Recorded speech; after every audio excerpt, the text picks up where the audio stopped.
Good morning dear students. पिछले turn पर हमने आपको साबुन के बारे में बताया।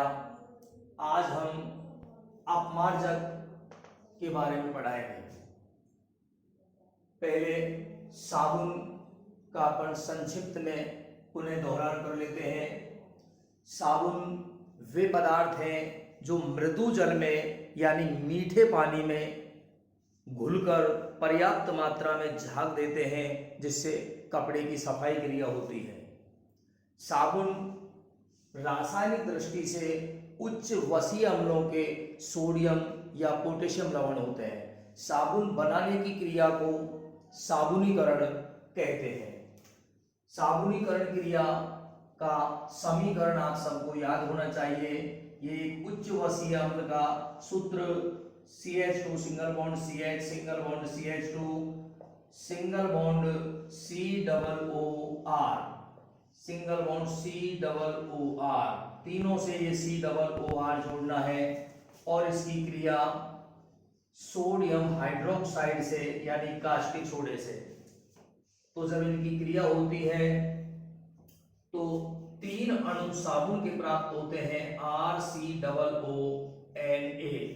ये तीन परमाणु सोडियम के हो गए और ये तीन अणु ही RCOO के हैं। तो RCOONA के तीन अणु यानी तीन अणु साबुन के प्राप्त होते हैं। साथ ही उप उत्पाद के रूप में ये ग्लिसरॉल प्राप्त होता है। CH2OH CHOH और CH2OH ये ग्लिसरॉल है। ये क्रिया साबुनीकरण कहलाती है। सभी बच्चों के ये समीकरण याद होनी चाहिए।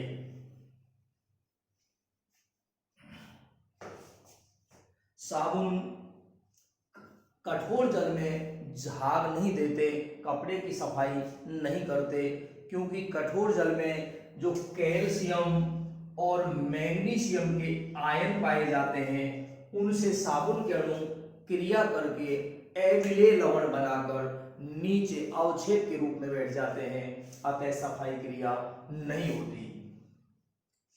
तो हमें ऐसे पदार्थों की आवश्यकता हुई जो कठोर जल में भी सफाई क्रिया को कर सकें, इसलिए अपमार्जकों का आविष्कार हुआ। तो आज का अपना टॉपिक है अपमार्जक। सभी बच्चे हेडिंग लगाएं अपमार्जक, कोष्टक में लिख दें डिटर्जेंट।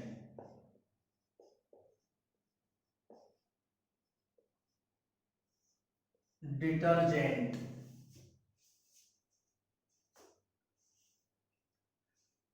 नीचे से लिखें सभी अपमार्जक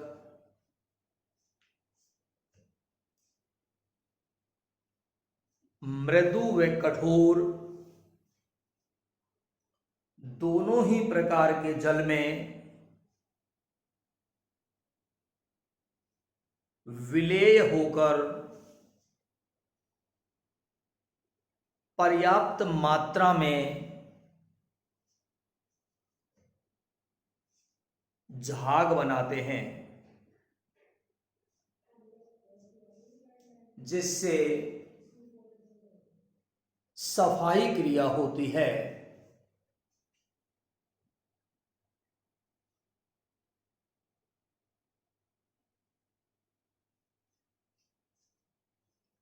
पैराग्राफ चेंज करके लिखें अपमार्जक कठोर जल में उपस्थित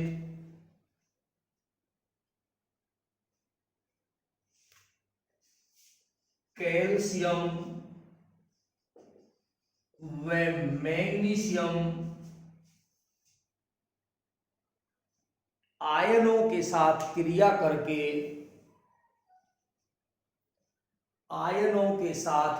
करके घुलनशील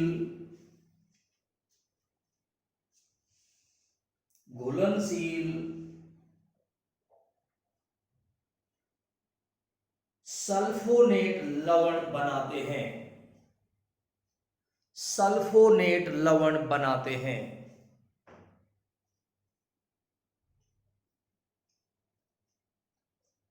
अर्थात नीचे नहीं बैठते।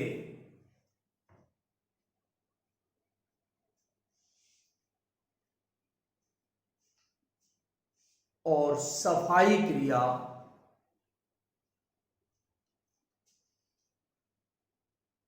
करने में सक्षम होते हैं।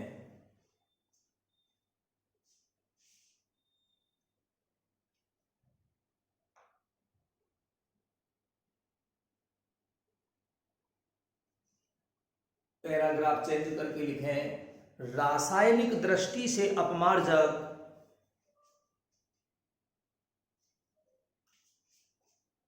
रासायनिक दृष्टि से अपमार्जक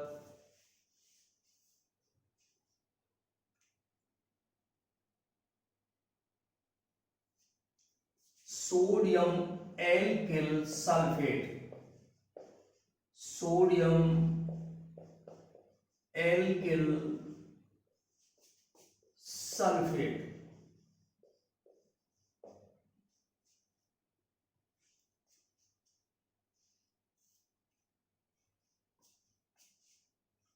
आर SO3 Na होते हैं।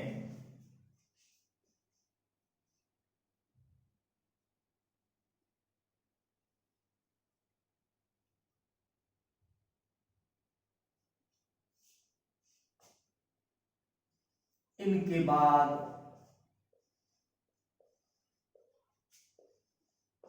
दूसरे प्रकार के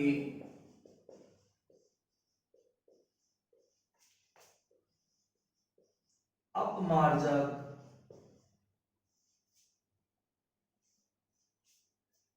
इनके बाद यानी सोडियम एल्किल सल्फेट के बाद ये प्रारंभिक अपमार्जक हैं सोडियम एल्किल सल्फेट। इनके बाद दूसरे प्रकार के अपमार्जक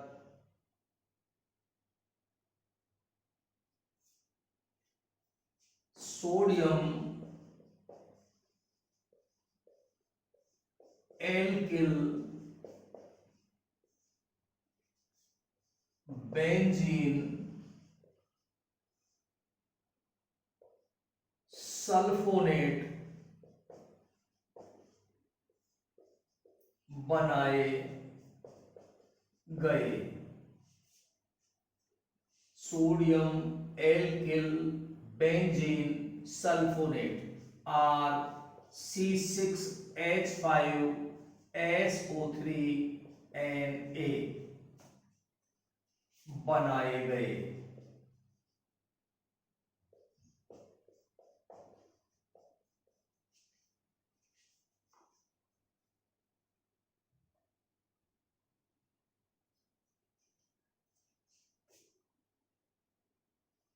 आजकल अनेक प्रकार के अपमार्जक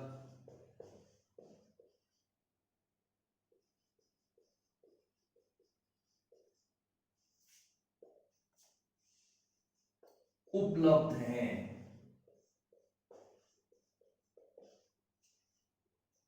आजकल अनेक प्रकार के अपमार्जक उपलब्ध हैं।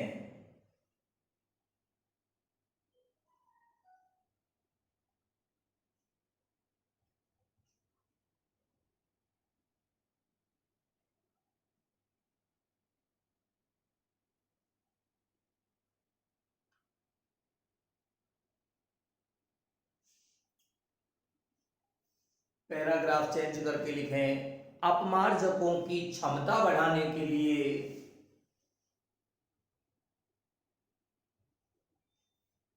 अपमार्जकों की क्षमता व गुणवत्ता बढ़ाने के लिए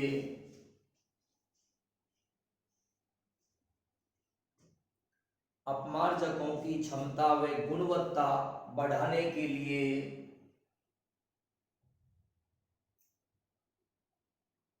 इनमें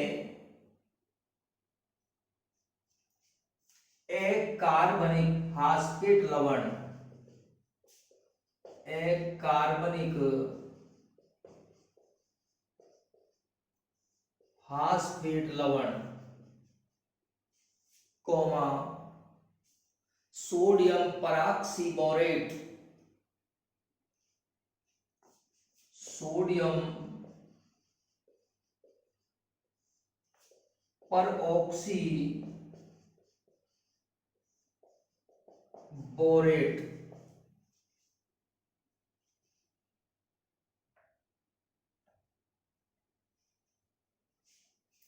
वह कुछ प्रतिदीप्ति यौगिक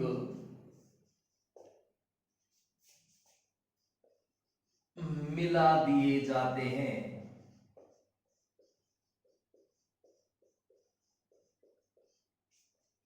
वह कुछ प्रतिदीप्ति यौगिक मिला दिए जाते हैं।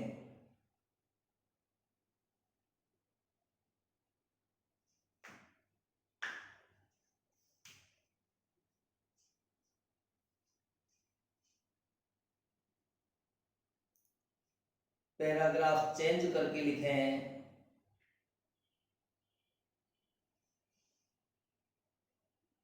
एक प्रश्न नोट करें सभी।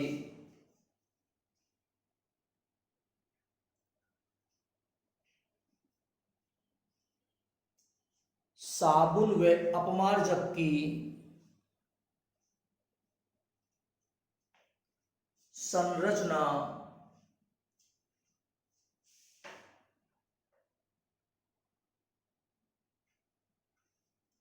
तथा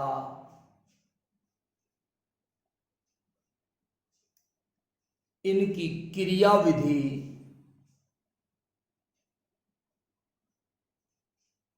समझाइए।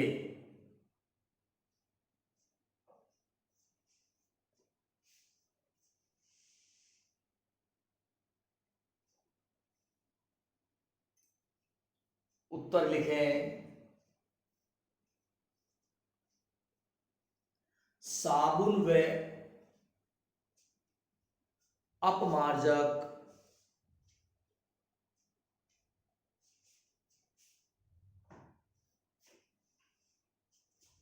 दोनों की संरचना में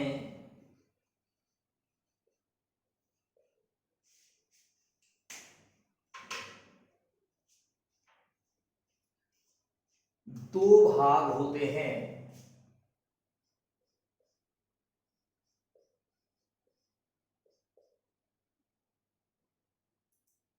नंबर 1, लंबी हाइड्रोकार्बन श्रृंखला वाला भाग, जिसको आप एल्किल समूह कहते हैं। एल्किल समूह यानी आर। ये आर भाग दोनों में होता है, साबुन में भी होता है और अपमार्जक की संरचना में भी होता है। दूसरा, आयनिक भाग, जो आयनों से बड़ा होता है, जैसे ये साबुन है और ये नीचे मैंने लिखा अपमार्जक। तो आर भाग तो दोनों में ही होता है, साबुन में भी है आर भाग, अपमार्जक में भी है आर भाग। अब जो आयनिक भाग है वो साबुन के अंदर होता है COONA। ये COO ये माइनस है और Na ये प्लस है। ये भाग आयनिक भाग या ध्रुवीय भाग कहलाता है। और अपमार्जक के अंदर ये भाग होता है SO3 माइनस और Na प्लस। ये आयनिक भाग है। तो ये दो भाग हो गए, दोनों की संरचना में है। साबुन की संरचना में भी आर भाग होता है, अपमार्जक की संरचना में भी आर भाग होता है। दूसरा भाग आयनिक है, ये साबुन की संरचना का आयन है और ये अपमार्जक की संरचना का आयन है। पैराग्राफ चेंज करके लिखें, आर भाग आर लंबी हाइड्रोकार्बन श्रृंखला वाला भाग, आर भाग वसा, कोष्टक में लिख दें तेल में विलेय होता है।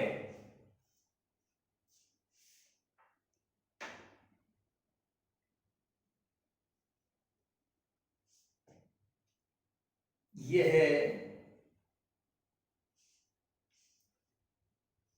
जल विरोधी कहलाता है। यह जल विरोधी कहलाता है। जो आर भाग है ये जल विरोधी कहलाता है और वसा में विलेय है, वसा में विलेय। जबकि आयनिक भाग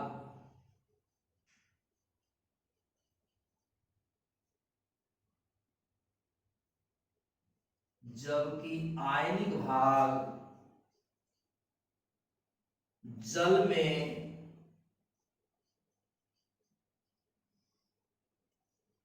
विलेय होता है,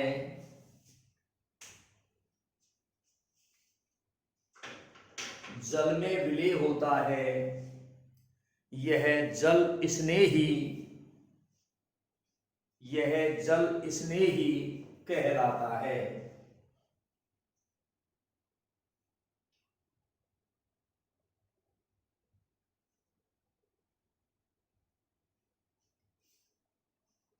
पूर्ण विराम लगा दें। ये संरचना हो गई। एक बार पुनः सुने संरचना को। संरचना साबुन की और अपमार्जक की सेम सी ही है, समान सी ही है, क्योंकि दोनों की ही संरचना में एक भाग होता है आर, जिसको आप एल्किल समूह या उच्च एल्किल समूह भी कह सकते हैं, और लंबी हाइड्रोकार्बन श्रृंखला वाला भाग भी कह सकते हैं। और दूसरा भाग होता है आयनिक भाग, जो धनायन और ऋणायन से बनता है। साबुन में आर भाग और अपमार्जक में भी आर भाग होता है। ये साबुन का आयनिक भाग है COONA, ये अपमार्जक का आयनिक भाग है SO3Na। ये जो आर भाग होता है ये चाहे साबुन का हो चाहे अपमार्जक का हो, ये जल विरोधी होता है, वसा में विलेय होता है, तेल में विलेय होता है। और जो आयनिक भाग है ये जल में विलेय होता है, जल स्नेही होता है। ये संरचना बताइए आपको। अब नेक्स्ट क्वेश्चन आप लिखेंगे, वो हेडिंग लगाएंगे। अभी क्वेश्चन अधूरा है आपका, तो बाईं तरफ हेडिंग लगा दें पैराग्राफ चेंज करके, क्रियाविधि।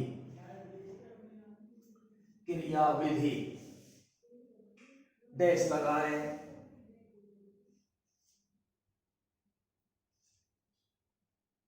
एक बार फिर से सुने, बिल्कुल सीधा टॉपिक है। आप पढ़ रहे हैं अपमार्जक यानी डिटर्जेंट। ये वे कार्बनिक पदार्थ हैं जो मृदु व कठोर दोनों ही प्रकार के जल में घुलकर पर्याप्त मात्रा में झाग बनाते हैं, सफाई क्रिया करते हैं। अपमार्जक कठोर जल में भी सफाई क्रिया करने में सक्षम है, क्योंकि ये कठोर जल में जो कैल्शियम और मैग्नीशियम के आयन हैं उनके साथ क्रिया करके जो लवण बनाते हैं, सल्फोनेट लवण, वो विलेयशील होते हैं, घुलनशील होते हैं। जबकि साबुन जो लवण बनाते हैं वो अविलेय होते हैं, इसलिए साबुन नीचे बैठ जाएगा और ये नीचे नहीं बैठेंगे, तो अपमार्जक सफाई क्रिया करने में समर्थ होते हैं, सक्षम होते हैं। सबसे सरलतम अपमार्जक जो सबसे पहले बनाए गए वो थे सोडियम एल्किल सल्फेट, जिनका सामान्य सूत्र होता है RSO3Na। ये आर भाग लंबी हाइड्रोकार्बन श्रृंखला है और ये आयनिक भाग है। इसके बाद जो अपमार्जक बनाए गए उनमें हमने आपको बताया sodium alkyl benzene sulfonate RC6H5SO3Na। ये RC6H5 पूरा लंबी हाइड्रोकार्बन श्रृंखला है और ये आयनिक भाग है। आजकल इनके अलावा भी अनेक प्रकार के अपमार्जक बना लिए गए हैं। अपमार्जकों की क्वालिटी बढ़ाने के लिए, इनकी क्षमता बढ़ाने के लिए इनमें कुछ पदार्थ मिला दिए जाते हैं, जैसे अकार्बनिक फास्फेट लवण मिला दिया जाता है, सोडियम पराक्सीबोरेट मिला दिया जाता है। इनसे ये सस्ते हो जाते हैं और इनकी कार्य क्षमता बढ़ जाती है अपमार्जक की। इसके अलावा प्रतिदीप्ति यौगिक मिला दिए जाते हैं, जिससे कपड़े में चमक बढ़ जाती है, सफाई अच्छी होती है। इसके बाद हमने संरचना बताई, तो संरचना साबुन की पूछ ले या अपमार्जक की पूछ ले या दोनों की एक साथ पूछ ले, तो हम इसी प्रकार से लिखेंगे कि साबुन की पूछे तो साबुन का नाम लेंगे, अपमार्जक की पूछे तो अपमार्जक का नाम लेंगे, दोनों का पूछे तो साबुन व अपमार्जक लिख देंगे। कि इनकी संरचना में दो भाग होते हैं। नंबर एक, लंबी हाइड्रोकार्बन श्रृंखला वाला भाग यानी एल्किल समूह वाला भाग R, और दूसरा आयनिक भाग जो आयनों से बना है। ये साबुन का भाग हो गया, ये साबुन के दोनों भाग हो गए, ये अपमार्जक के दोनों भाग हो गए। फिर बताएंगे कि ये जो R भाग है लंबी हाइड्रोकार्बन श्रृंखला का, ये जल विरोधी है, वसा में विलय होता है, जबकि जो आयनिक भाग है ये जल स्नेही होता है, जल में विलय होता है। इसके बाद अब हम आपको कार्य विधि यानी इसकी क्रिया विधि बता रहे हैं। आप ध्यान से एक बार लिख लें और समझ लें। पहले लिख लें एक बार, देखिए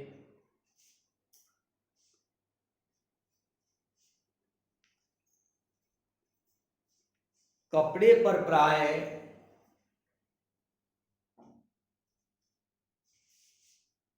तेलीय, कोष्टक में लिख दें चिकनाई युक्त, कोष्टक बंद कर दें, गंदगी होती है, गंदगी होती है।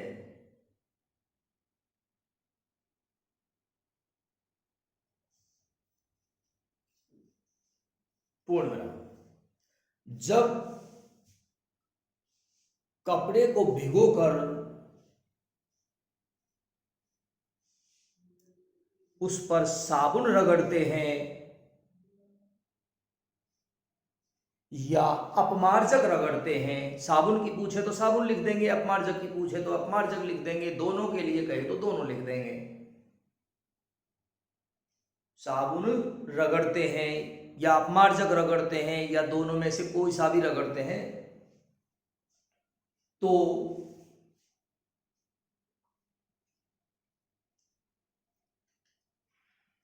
आर भाग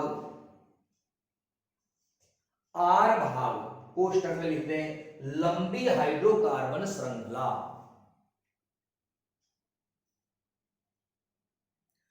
लंबी हाइड्रोकार्बन श्रृंखला आर भाग तेलीय गंदगी की ओर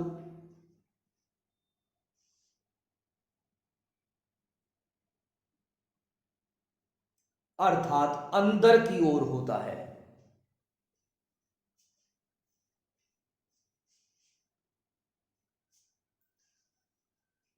तथा आयनिक भाग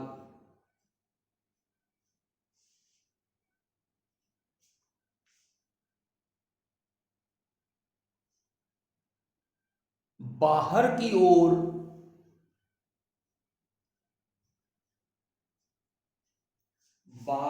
ओर होता है।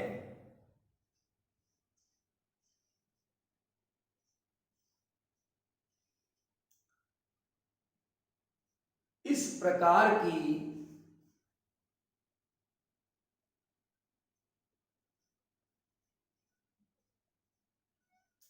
अणुओं की व्यवस्था को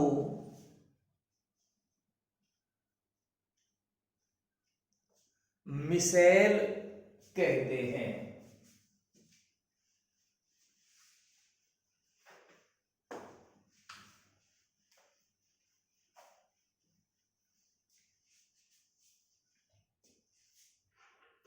मिसेल कहते हैं।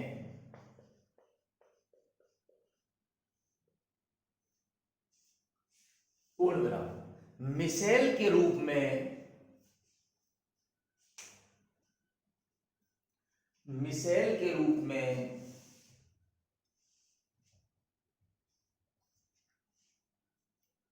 सफाई क्रिया अधिक प्रभावी होती है।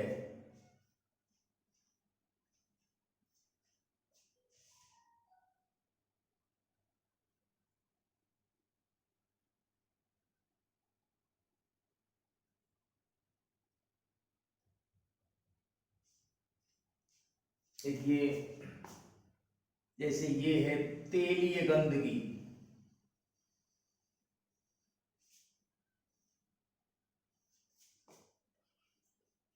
तेलीय गंदगी यानी चिकनाई युक्त गंदगी। कपड़े जो हमारे गंदे होते हैं ये चिकनाई की वजह से ही होते हैं।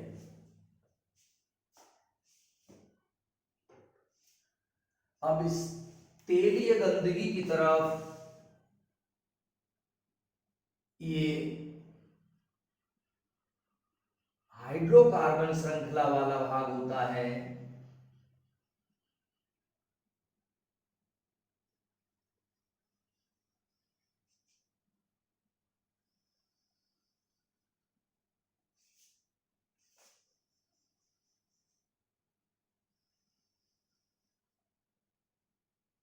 ये है आर भाग।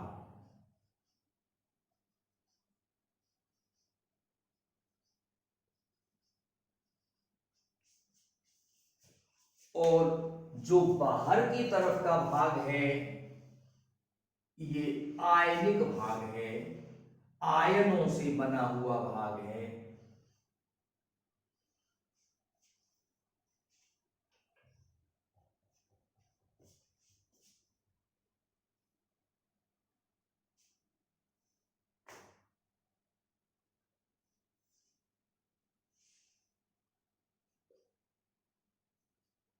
आयनिक भाग है, प्लस लिख दिया या माइनस भी लिख दें, कोई बात नहीं। ये जो संरचना बनी है इसे मिसेल कहते हैं।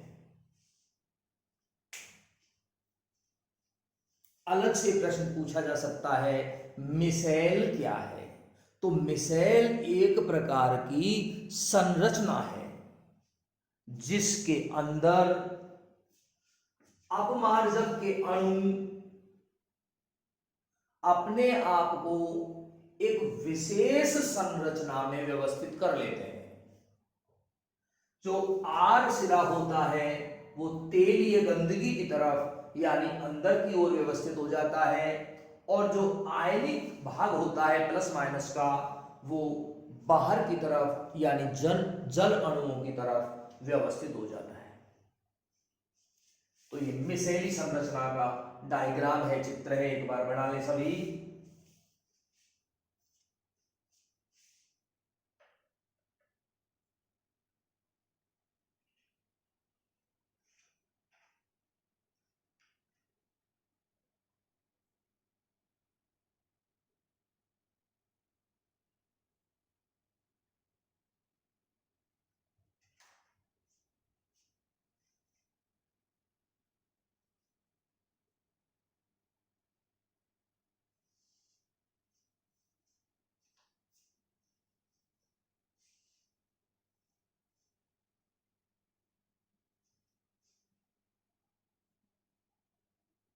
अब लिखें लंबी हाइड्रोकार्बन श्रृंखला वाला भाग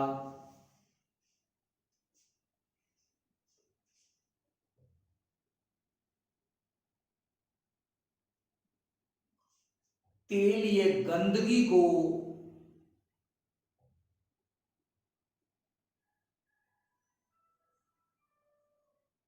घोल देता है।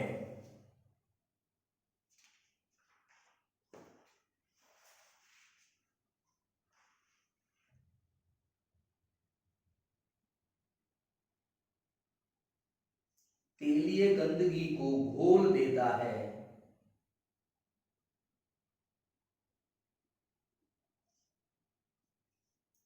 तथा आयनिक भाग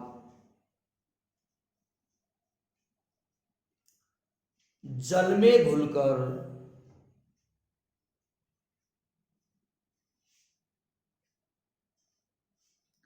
गंदगी को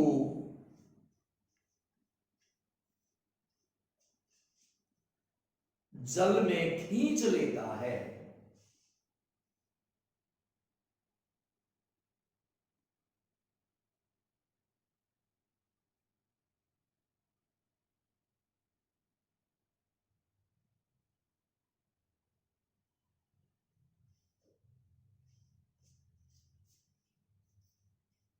जब कपड़े को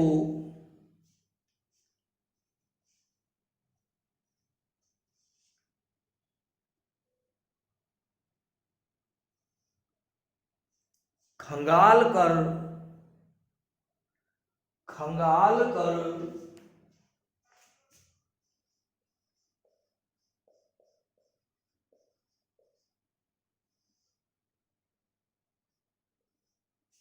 बाहर निकालते हैं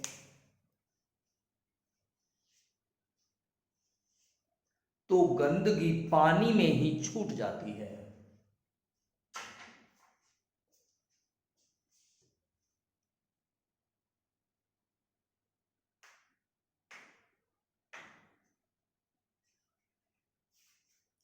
तो गंदगी पानी में ही छूट जाती है। इस प्रकार सफाई क्रिया होती है।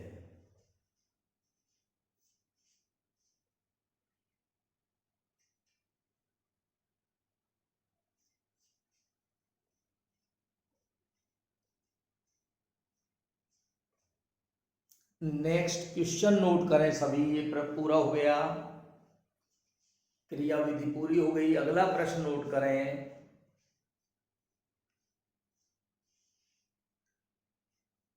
अपमार्जक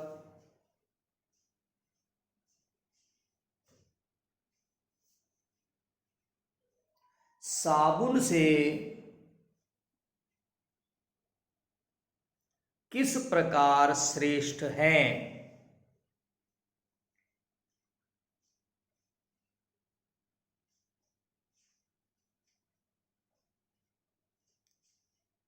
उत्तर लिखें।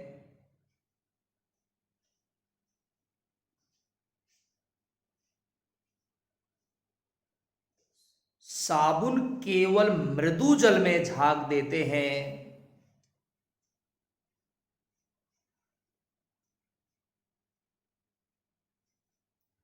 जबकि अपमार्जक मृदु व कठोर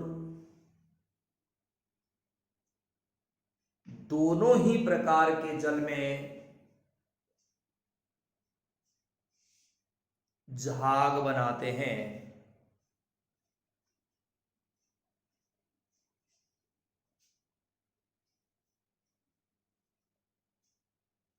पूर्णविराम, पैराग्राफ चेंज करके दूसरा पॉइंट लिखें। साबुन का स्वभाव क्षारीय होता है,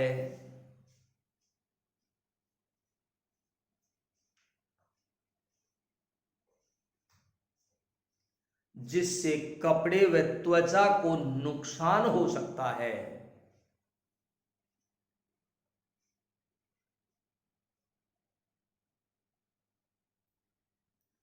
जबकि अपमार्जक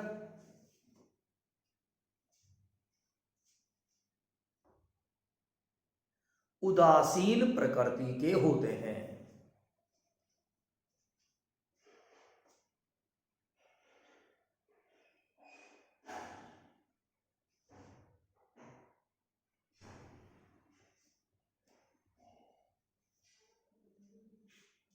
तीसरा पॉइंट और लिख दे, साबुन महंगे जबकि अपमार्जक सस्ते पड़ते हैं।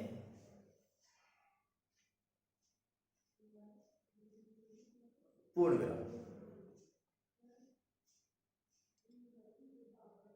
देखिए, मार्केट से यदि अपन 100 ग्राम साबुन खरीदते हैं और 100 ही ग्राम अपमार्जक खरीदते हैं तो कीमत हमको अपमार्जक की ज्यादा चुकानी होगी, परंतु फिर भी हम बता रहे हैं कि अपमार्जक सस्ते होते हैं। उसका कारण ये है कि आप जिस कीमती वस्त्र को धो रहे हैं, अगर वो साबुन के कारण खराब हो गया तो वो बहुत महंगा पड़ जाएगा। कपड़े की कीमत और साबुन की कीमत मिलाकर के बहुत महंगा पड़ जाएगा साबुन, जबकि उसी वस्त्र को यदि हम अपमार्जक से धोते हैं तो खराब नहीं होगा। तो इस प्रकार से अपमार्जक सस्ते पड़ते हैं तुलनात्मक रूप से साबुन के। नेक्स्ट क्वेश्चन लिखें, अगला प्रश्न, अपमार्जक की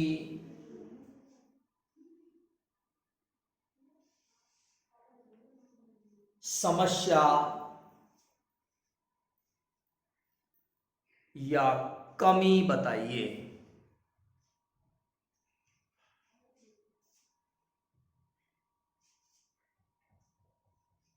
उत्तर लिखें, अपमार्जक की सबसे प्रमुख समस्या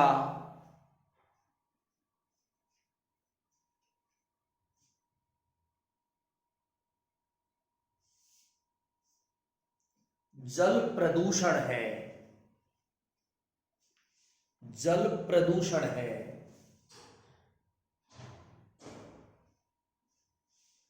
इनका सूक्ष्म जीव अपघटन नहीं कर पाते।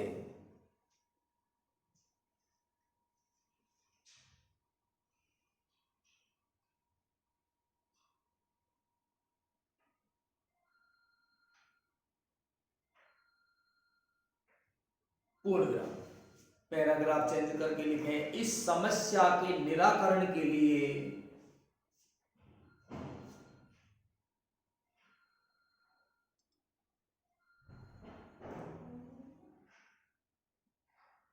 अधिक लंबी व कम शाखित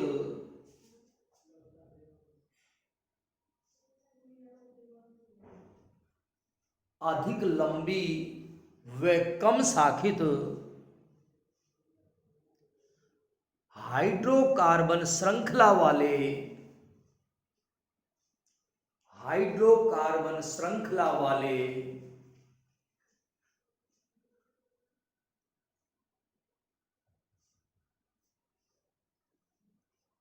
बेंजीन सल्फोनेट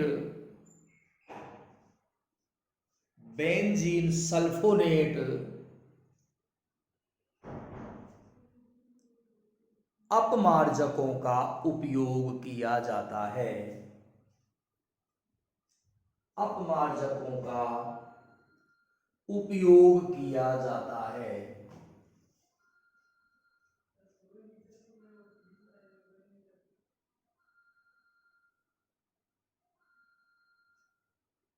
पूर्ण विराम लगा दें और इसी के साथ ये पाठ समाप्त होता है।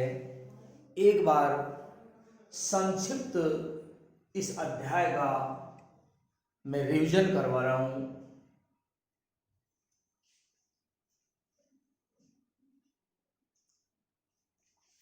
आप ध्यान दें,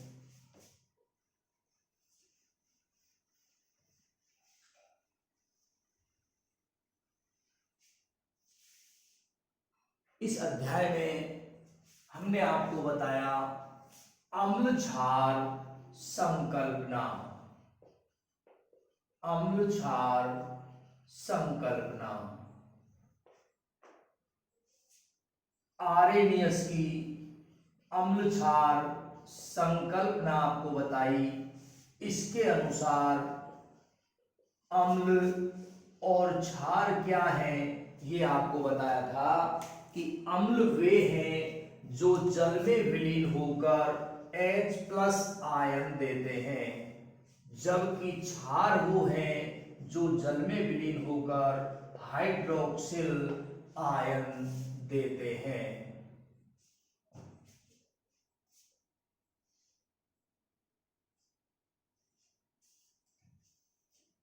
इसके बाद ब्रोस्टेड लोरी की संकल्पना बताई थी।